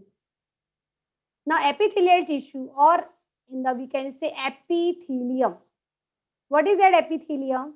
In the plural, that is epithelia. In Greek, epi means upon, outermost side. It is outermost, it forms always the outermost covering. So it is just upon, that's why it is called epi. And thele is originally it is applied to the skin covering the nipple. It's just some outgrowth at the center of the mammary gland, which opens outside and through which the young born baby will get the nutrient in the form of a milk. So it just word came from that. So just name is given, epithelial tissue or epithelium. Now where it is found, location is very, very important. Now whenever we're going to learn in all tissues here, you always have to remember in the form of location, structure and function. So location, it covers the external surface of body and internal organs or the viscera Means internal lining of any hollow organ as well as the external covering of any organism or the what we can say the organ is always made up of a epithelial lining. And also from the lining of the body cavities, we have different body cavity, thoracic cavity, abdominal cavity. Very first, as soon as you open our mouth, we find the buccal cavity. So our buccal cavity, if you have observed any time, is very smooth, isn't it? Because it is lined by a epithelial tissue. Hollow internal organs. Our heart is hollow internally, so innermost lining is made up of a epithelial tissue. That we're going to learn how it get modified and formed. Blood vessels, arteries, veins, capillaries, the internal, they all are lined by epithelial tissue and various ducts. Now, while talking about the origin, it originates from the all three primary germ layers. These primary germ layers are present in the embryonic stage just after the zygote undergo the cell division, and then they form the primary germ layers, ectoderm, mesoderm, and endoderm. Here the mesoderm actually forms first. For example, the epidermis arises from the ectoderm, coelomic epithelium from the mesoderm, means wherever the cavities are there which are lined by a epithelium, that is originate from the mesoderm, while the alimentary canal that is formed from the endoderm. So all three layers will be there: ectoderm, mesoderm, and endoderm. From all three it originates. Now what will be the structure? There are different type of the epitheliums are there. That we're going to study later. Very first, we're just going to study the general characteristic of the epithelial tissue, general structure. Cells are arranged in one or more layers. Second, cells are compactly arranged and thus a very little or no intercellular space or an intracellular material, that is a matrix. It is also called cementing substance, binding substance is seen, is very less. The cells are arranged very compactly. There is no gap between the cell, we can say. The cells are held together by intercellular junction, because here the matrix is very negligible. We can say here they are connected by a intercellular junction. They are held together very firmly. Here the cells of lowermost layer always rest on a thin double layered non-cellular basement membrane. It is also called basal lamina. Non-cellular because it is not made up of cell, but that layer is formed by secretion of cell itself on which cells are resting. They are present at the base. That's why it is called basement membrane. If you comes to city or even everywhere nowadays, you find the multi-story building where at the base there is a basement. Car parking always there in the basement. If you go to the any mall nowadays in the cities where the car or vehicles, where they are parked, they parked in the basement. So here basement means at the base, lowermost side, at the floor, basement. That's why they are called non-cellular basement membrane, or it is also called basal lamina. Now here, the important characteristic of the epithelium tissue. Epithelium is avascular. A means without. Vascular means without blood vessels. They do not come directly in contact with the blood. Then how they will get nourishment? How they will survive then? They get the nutrient by process of diffusion, which get escape from the capillaries in the form of a leaf. So hence organisms obtain the nutrient by diffusion from blood capillaries of underlying connective tissues, and however, but they have a nerve supply. They have each and every they have a nerve supply. They have cell possess a power of division and regeneration. You know, our many times even if we get minor cut or anything, it get healed. So that is due to the power of division and regeneration.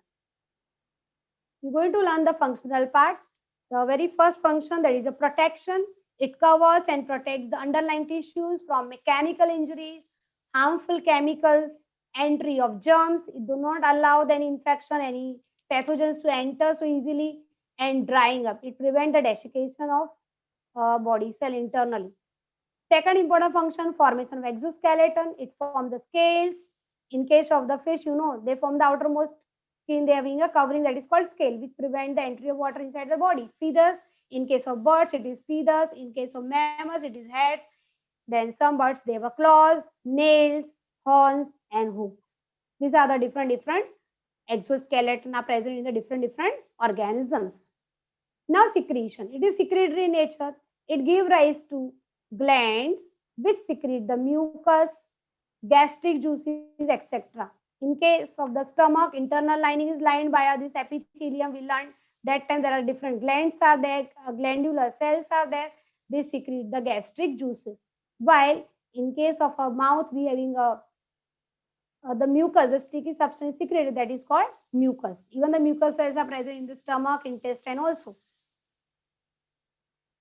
Next function is the absorption. Epithelial lining of the intestine absorbs the digested food, the main whatever the food we eat. How we get the nutrient? If you eat the chapati, it won't directly go. How it will breaks down, it's converted into a liquid form, and then it get absorbed in the intestine. So that will be done by important role played by epithelial tissue. Respiration. We each and every second we are living because we can breathe. How we can breathe? Because here the alveoli are there in the lung. Those alveoli, which is a form of grape, bunch of a grape-like structure, which is just like as a balloon-like structure, very, very thin walled, and those walls of the alveoli are made up of a epithelial tissue. And due to that, here the exchange of gases takes place. So when we breathe in, oxygen goes in, and when we breathe out, carbon dioxide goes out. That is due to the exchange of gases. So epithelium of alveoli lungs brings about the exchange of oxygen and carbon dioxide between blood and air. Next function is the excretion. Now, whatever as we eat, we perform all activity. The waste material should be thrown out from the body, and for that purpose, important role played by epithelial tissue, that is epithelial lining of the uriniferous tubules. Uriniferous tubules, that is called nephron, which is present in the kidney, which help in the process of excretion. So excretion of nitrogenous waste takes place by the help of epithelial tissue. Next one is the reproduction. Germinal epithelium, it forms the, as we know, germinal epithelium, that is the lining of the seminiferous tubule, which is present in the male reproductive organ, that is testes, where they produces the sperm. While in ovaries, also they line internal lining which produces ova. So here the spermatozoa, which later form the sperm, and ova, they both are produced from the epithelial lining. Next one, sensation. Sensory epithelium in the sense organs such as the nasal chamber pick up the stimuli from the environment and send the nerve impulses to the central nervous system. At the same time, as we have a different sense organ. At the time you are observing my PPT, isn't it? And that message goes to your brain and you analyze. At the same time, your ears are working. These all are the sensory organ. They have a epithelial lining. Conduction. The ciliated epithelium moves fluid, mucus, and other substances in the organs it lines. Now the conduction, as it is very important in case of our what we can say oviduct. Ova are pushed forward because internally they are lined by a ciliated epithelium. Like this, many functions we learned. Last one, the regeneration, the ability of epithelium to regenerate quickly helps in the healing of wounds. Many times we get the cut on the body and it gets repaired by the process of this regeneration. So I think it's already time up. We will learn the types of epithelium tissue next time. Hello. So have a nice day, student. Next time we will little bit revise and we will study the epithelial tissues in detail. Thank you, ma'am. Thank you, Sadhna, ma'am. I'm thankful to my SCRT team, technicians, and my co-host and colleague, Mrs. Revati Inamdar, madam. Thank you, ma'am. We go to next lecture. Revati ma'am and Dipali ma'am and Sachin sir. So thank you once again, Sadhna ma'am and Revati ma'am. So over to Dipali ma'am and Sachin sir to deliver their next session. Thank you, sir.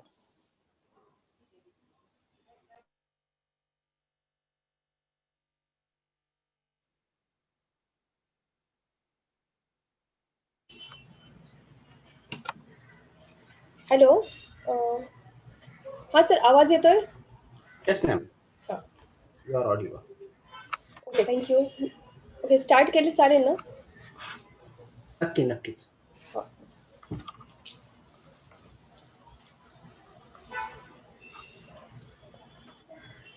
Hello. Good morning, dear students. I, Mrs. Deepali Vikas Dige, work as a junior college teacher in Deccan Education Society's Kirti M. Dungarsi College since 2006. I, Mrs.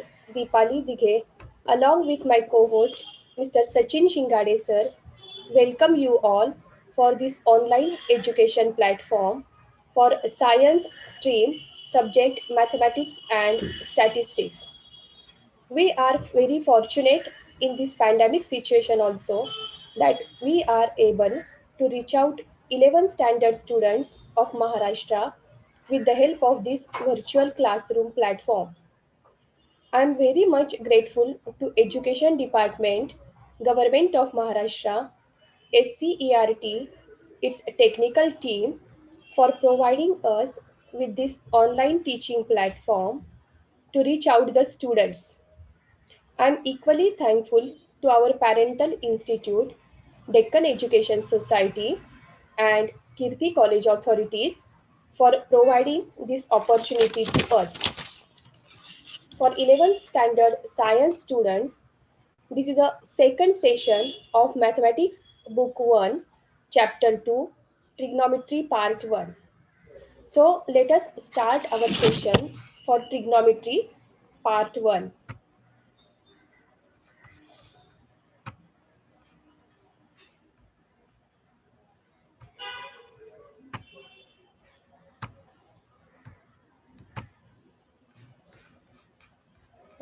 Hello sir, screen share होते? Hello. हा madam, झाली. Yes, ma'am. Okay. Yes. Okay. Okay, now we will start our chapter Trigonometry Part 1. See, in the last session, we have learned about signs of trigonometric functions in different quadrant. So just in 2 minutes, we will revise what are the signs of different trigonometric functions in different quadrants. So in the first quadrant, all trigonometric functions are positive. In the second quadrant, sine is positive. Therefore, cosec is also positive. In the third quadrant, tan is positive. Therefore, cot is also positive. And in the fourth quadrant, cos is positive. Therefore, sec is also positive. Now let us move to the today's point. First, we will see what is a range of cos theta and sin theta in. Now, P of xy is a point on the unit circle. So here we have taken a standard unit circle where center of circle is origin of coordinate system. P of xy is a point on the unit circle which is also a point on the terminal ray of angle AOB. Measure of angle AOB is theta. OP, which is also a radius of the circle, since it is a unit circle, so this distance OP is 1. So for this triangle POM, which is a right angle triangle, cos theta, that is adjacent side upon hypotenuse, so it is x upon 1, which is x. Therefore, cos theta is x. And sin theta, that is opposite side upon hypotenuse, y upon 1, which is y. So for this standard unit circle, coordinates of this P, which is x, y, x means cos theta, and y, that is sine theta. Now for this right angle triangle, by using Pythagoras, x square plus y square is equal to 1 square, which is 1. Therefore, x square plus y square equal to 1. Since x square plus y square is 1, that is x square is less than or equal to 1 and y square is also less than or equal to 1. That means x lies between range -1 to +1. Similarly, y also lies between range -1 to +1. But just we have seen x means it is a cos theta and y, that is a sine theta. Therefore, cos theta lies between -1 to +1 and sine theta also lies between -1 to +1. That means range of cos theta and sine theta lies between -1 to +1. So -1 to +1 is the range for cos theta and sine theta.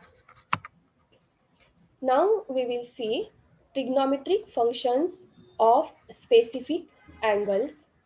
So first specific angle we are taking 0 degree.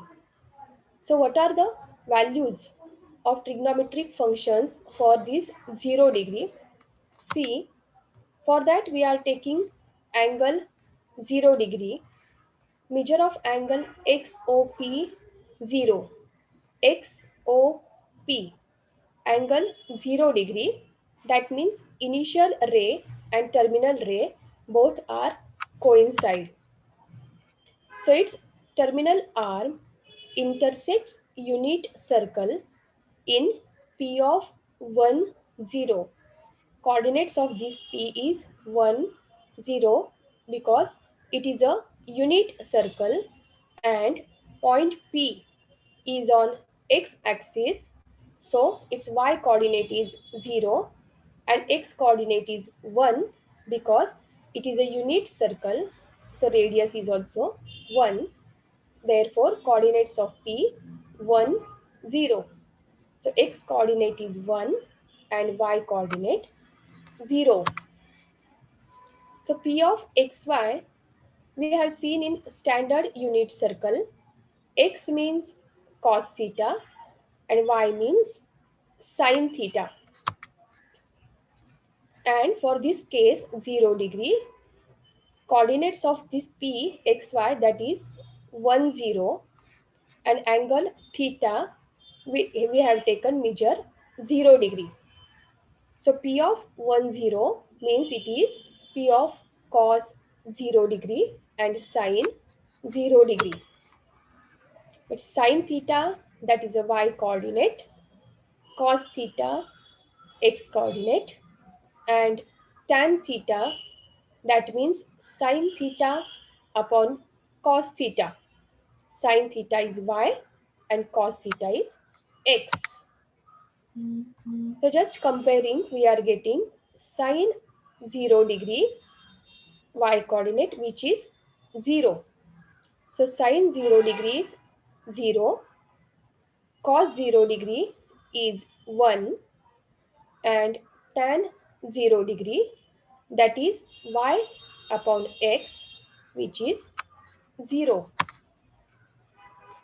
Cosec 0 degree, cosec theta means 1 upon sine theta.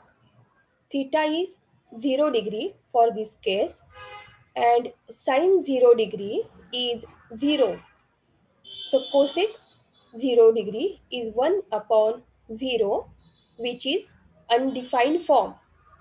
Therefore, cosec 0 degree is not defined because y, that is sine 0 degree, is 0.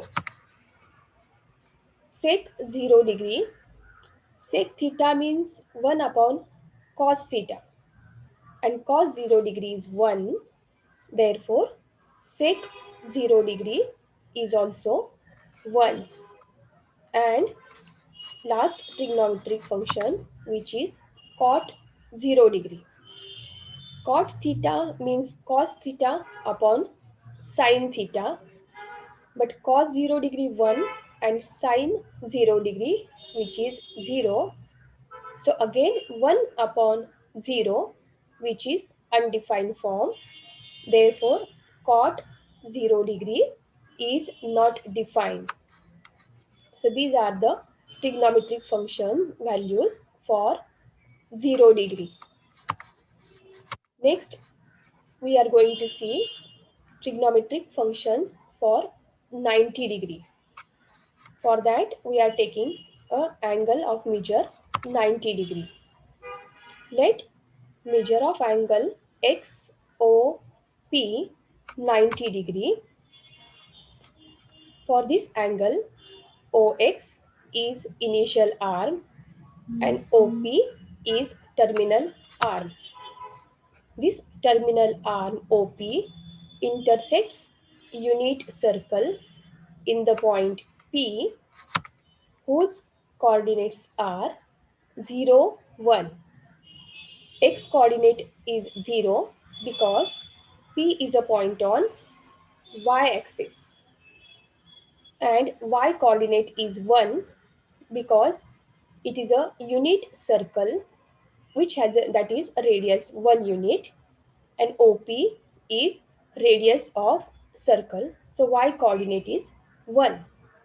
We have seen x coordinate means cos theta, where theta is the angle, which is 90 degree here. So x coordinate means cos 90 degree, and y coordinate, that is sine 90 degree. So this terminal arm intersects unit circle in P of 0, 1, x coordinate 0 and y coordinate 1. So P of xy means P of cos theta sin theta, and for this case 90 degree. Coordinates of this P 0, 1. So sin theta is y, cos theta x, and tan theta y upon x. So sin 90 degree y coordinate, which is 1. So sin 90 degree is 1. Cos 90 degree, that is x coordinate, which is 0. So cos 90 degree 0. Tan 90 degree, tan 90 degree means sin 90 degree upon cos 90 degree. So it is 1 upon 0, which is again undefined form. Therefore, tan 90 degree is not defined because cos 90 degree is 0. Cosec 90 degree. Cosec theta means 1 upon sin theta. Sin theta, that is y. So it is 1 upon y. And y means it is sin 90 degree, which is 1. So 1 upon 1, which is 1. So cosec 90 degree is 1. Sec 90 degree. Sec theta means 1 upon cos theta. And cos 90 degree is 0. Therefore, sec 90 degree is not defined as x coordinate, that means cos 90 degree 0. Cot 90 degree means cos 90 degree upon sin 90 degree. Cos 90 degree 0 and sin 90 degree 1. So it is 0. Therefore, cot 90 degree is 0. So for this measure 90 degree, tan 90 and sec 90 are undefined. Next is angle of measure 360 degree, or in radian it is 2 pi radian. 360 degree means one complete rotation. So now see trigonometric functions for 360 degree. 360 degree, one complete rotation means 360 degree and 0 degree are coterminal angles, and trigonometric functions of 360 degree are same as those of 0 degree because they are coterminal angles. So whatever be the values of trigonometric functions for 0 degree, they are the same values for 360 degrees also. Therefore, sine 360 degree is 0, cos 360 degree 1, tan 360 degree, that is sine 360 degree upon cos 360 degree. Sine 360 degree 0, cos 360 degree 1. Therefore, tan 360 degree is also 0. Cosec 360 degree is not defined because cosec theta means 1 upon sine theta and sine 360 degrees 0. Therefore, cosec 360 degree is not defined. Sec 360 degree. Sec theta means 1 upon cos theta and 1 upon cos theta. Theta is 360 degree. So 1 upon cos 360 degree, which is 1 upon 1. So 360 degree, sec of 360 degree is 1. And last is cot 360 degree. Again, cot 360 degree means cos 360 degree upon sine 360 degree. But sine 360 degree is 0. Therefore, cot 360 degree is not defined. Now we will see one more angle, that is angle of measure 120 degree, or in radian it is 2 pi by 3 radian.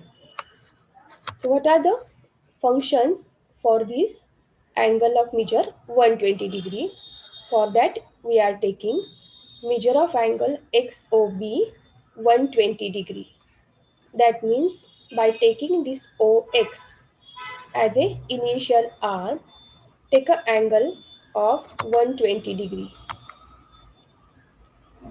So OB is terminal arm after taking this angle of 120 degree. So this terminal arm OB intersects the unit circle in the point P of XY.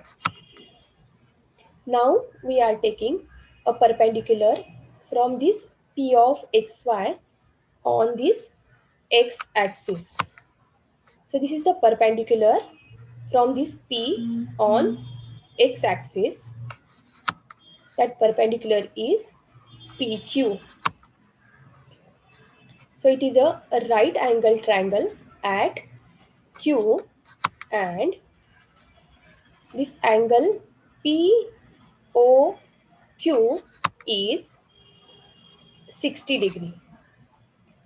So for this triangle POQ, this angle Q is right angle. Angle OPOQ is 60 degree, and therefore the remaining angle QPO is 30 degree. Therefore, it is a 30, 60, 90 degree triangle. In this triangle OP, which is also a radius of circle, and it is a unit circle. So this distance OP is 1. OQ which is half, because for finding out the values of OQ and PQ, we are using the property of 30 degree, 60 degree, 90 degree triangle. So OQ is 1/2 and PQ is root 3/2. But since this terminal arm is in the second quadrant, the point P, which is on terminal arm, is in the second quadrant. And in the second quadrant, x coordinate is negative and y coordinate is positive. Therefore, x coordinate, that is distance OQ, is -1/2, and y coordinate, that is PQ, y coordinate is positive in the second quadrant. Therefore, y is root 3/2. Therefore, coordinates of this P is -1/2 and root 3/2. But since we have seen x coordinate, that is cos theta, and theta in this case is 120 degree, therefore sine 120 degree, which is y coordinate, and in this case it is root 3/2. Therefore cosec 120 degree, cosec 120 degree means 1 upon sine 120 degree, and sine 120 is root 3/2. Therefore cosec 120 degree is 2 upon root 3. Cos 120 degree, that is a x coordinate, and x coordinate is -1/2. Therefore cos 120 degree is -1/2. So we can easily define sec 120 degree. Sec 120 degree means 1 upon cos 120 degree. Therefore sec 120 degree is -2. Tan 120 degree, that is sine 120 degree upon cos 120 degree. Sine 120 degree is root 3/2, that is y, and cos 120 degree means x, which is -1/2. Therefore we will get tan 120 degree as -√3. Therefore cot 120 degree is -1/√3. These are the trigonometric functions for 120 degree. Now we will see trigonometric functions of negative angles. For that, again we are considering a standard unit circle. Just I am revising again. Standard circle means a circle whose center is origin of coordinate system, and unit circle means radius is 1 unit. Let this P of xy is a point on the unit circle which is on the terminal arc of angle AOP, and that angle is theta. OP, which is radius of circle, it is 1 unit. Measure of angle AOQ, we are taking minus theta. That means we are taking an angle which is in clockwise direction. So this angle is minus theta, and Q is a point on terminal arm of this angle AOQ. Q is a point in the fourth quadrant Therefore, its coordinates are x minus y, because in the fourth quadrant, x coordinate is positive and y coordinate is negative. Therefore, by definition, sine theta means y coordinate. So, if we consider this first case, sine theta means y. And if we consider the case in the fourth quadrant, y coordinate, which is here minus y, that minus y, and here angle is minus theta. So it is sine of minus theta is minus y. Now, if we consider the next trigonometric function cos, for both these two cases, in the first case, angle is theta. We are considering the case AOP, angle theta. Then cos theta means x. And in the second case, for angle AOQ, angle is minus theta and cos of minus theta is x. The sine of minus theta is minus y. If we consider the case in the fourth quadrant, for this sine of minus theta equal to minus y, if we put the value of this y from this first case, y is sine theta. So sine of minus theta is equal to minus, and this y is sine theta. Therefore, we are getting sine of minus theta is equal to minus sine theta. And in the second case, you can see right hand side both are same x. So cos of minus theta is cos theta. So for negative angle, sine of minus theta is minus sine theta, and cos of minus theta is cos theta. Now tan of minus theta. Tan means sine upon cos, and here angle is minus theta. So it is sine of minus theta upon cos of minus theta. But sine of minus theta, we have just seen here, it is a minus sine theta. So now we are substituting value of this sine of minus theta as minus sine theta. And cos of minus theta is cos theta. Therefore, cos of minus theta we are substituting as cos theta.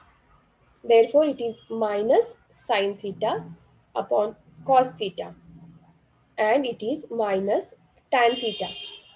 Therefore, tan of minus theta is minus tan theta. Cot of minus theta.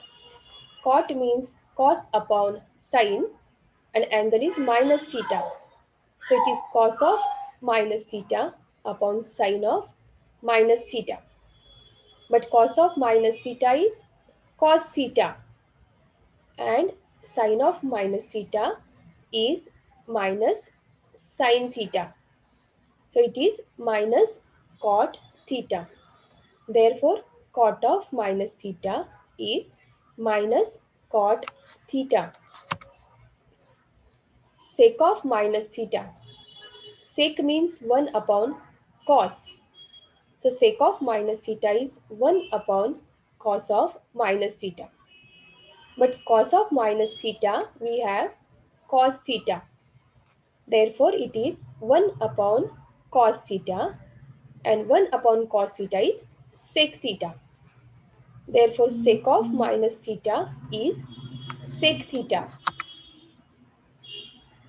And last trigonometric function, cosec of minus theta, which is 1 upon sine of minus theta.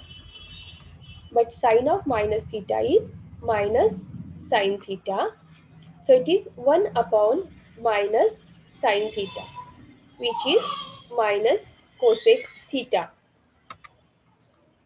Now we will see one negative angle for practice. Let measure of angle XOB minus 60 degree. XOB, this angle we are taking as minus 60 degree. So for this angle, OX is terminal arm, initial arm, and OB is terminal arm. This terminal arm OB intersects unit circle in P of XY. Now again we are taking a perpendicular from this P to the x-axis. This perpendicular is PQ. So again it is a right angle triangle and the right angle at Q. So OQP, it is a 30, 60, 90 degree triangle. For this OP, which is also a radius of circle, is 1. And again using the property of 30 degree, 60 degree, 90 degree triangle, OQ is half and PQ is root 3 upon 2. But point P, it is in the fourth quadrant, and in the fourth quadrant, x coordinate is positive and y coordinate is negative. Therefore, x coordinate, that is distance OQ, is plus 1 half, and y coordinate, that is distance PQ, is minus root 3 upon 2. Here angle theta we have taken minus 60 degree, and now we know x means cos theta and y means sin theta. So sine of minus 60 degree, that is y coordinate, which is minus root 3 upon 2. Therefore cosec of minus 60 degree means 1 upon sine minus 60 degree, that is 1 upon y, which is minus 2 upon root 3. Cosec minus 60 degree, that is a x coordinate, which is 1 half. Therefore cos of minus 60 degree is half, and sec of minus 60 degree, that is 1 upon cos of minus 60 degree, so it is 2.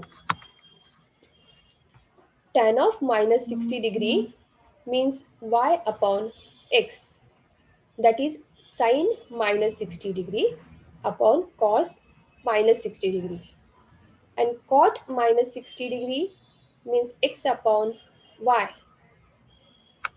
so it is y, that is minus root 3 upon 2, and x is 1 half. So by simplifying this, we will get the value of tan of minus 60 degree as minus root 3. And for cot minus 60 degree, x is 1 half and y minus root 3 upon 2. Simplifying these, we will get the value of cot of minus 60 degree as minus 1 upon root 3. So these are the trigonometric function values for minus 60 degree, that is negative angle.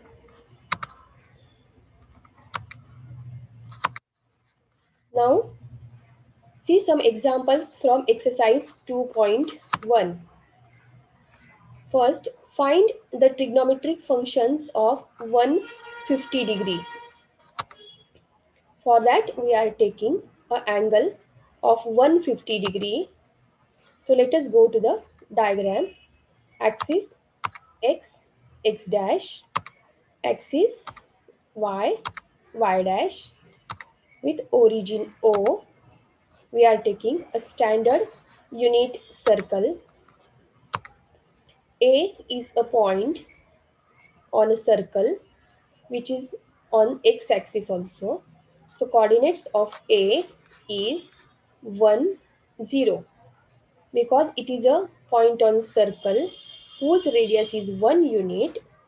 So x coordinate is 1, and since it is a point on x axis, so its y coordinate is 0. Now we are taking an angle of 150 degree. So after taking an angle of 150 degree, we are getting a terminal arm OB. So angle AOB is 150 degree. P is a point on circle which is also on terminal arm of this angle AOB. Now take a perpendicular from this P on x-axis. So PM is perpendicular to x-axis. OM, that distance is modulus of x. MP, that is modulus of y. And OP, which is also a radius of circle. So it is 1 unit. So this angle POM is 30 degree and it is a right angle at M because PM is perpendicular to x-axis. So this triangle PMO is 30, 60, 90 degree triangle. So again using the property of 30 degree, 60 degree, 90 degree triangle, MP, this distance is half of hypotenuse. Hypotenuse is OP. So it is half of OP and OP is 1 unit. So it is 1 half into Y, which is half. But MP means it is modulus of Y. And by distance formula, we will find OM. So x square plus y square is 1. By putting the value of y, which is 1 half, so it is x square plus 1 upon 2. Value of y is square, which is equal to 1. Simplifying this, we will get x square is equal to 3 upon 4. By taking the square root, we will get x is equal to plus or minus root 3 upon 2. And here we have taken modulus of y is half. That means value of y may be plus or minus. That we have to decide. So initially we are considering both the possibilities for y also. So y is plus or minus 1 half. Now we will decide the sign of x and y. Are they plus or minus? Now P lies in the second quadrant, and in the second quadrant, x coordinate is negative and y coordinate is positive. Therefore, x is minus root 3 upon 2 and y is plus 1 half. So, this P of xy means P of minus root 3 upon 2 and 1 upon 2. So x coordinate is minus root 3 upon 2 and y is 1 half.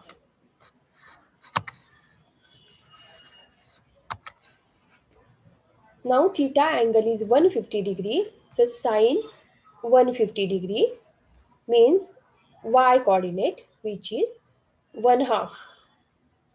Cos 150 degree means x coordinate, that is minus root 3 upon 2, and therefore tan 150 degree, that is y upon x, is half upon minus root 3 upon 2, that is minus 1 upon root 3. So these are the trigonometric functions of 150 degree. Next example, state the sines of cot 230 degree and sec 468 degree. That means here no need to find out the actual value of cot 230 degree or sec 468 degree. Just we have to decide what are the signs, that means that values are positive or negative. So 230 degree. 230 degree we can write 180 degree plus 50 degree. That means 230 degree is greater than 180 degree, but it is less than 270 degree. And 180 degree to 270 degree, that means 230 degree lies in third quadrant. And in the third quadrant, both x coordinate and y coordinates are negative. X coordinate means cos theta and y coordinate means sin theta. Both are negative. Therefore, tan theta and cot theta both are positive. Therefore, the required value cot 230 degree is positive. So it is positive in the third quadrant. Now the second case, sec 468 degree. 468 degree we can write it as 360 degree plus 108 degree. That means 468 degree and 108 degree are coterminal angles. Hence, their trigonometric ratios are same. Since 108 degree lies in the second quadrant, because it comes in between 90 degree to 180 degree, that means 108 degree lies in the second quadrant. And 108 degree and 468 degree are coterminal angles. Therefore, 468 degree also lies in second quadrant. In the second quadrant, x coordinate, that is cos, is negative and y coordinate, that is sin, is positive. So x means cos theta is negative and y, that is sin theta, is positive for the second quadrant. Therefore, sec 468 degree is negative.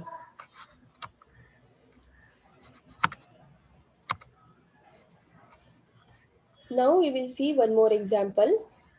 Here already it is given that values of trigonometric functions are positive or negative. Depending on positive or negative values, we have to decide that angle theta comes in which quadrant. So the question is, state the quadrant in which theta lies if, first case, sin theta less than 0 and tan theta greater than 0. Second case, cos theta less than 0 and tan theta greater than 0.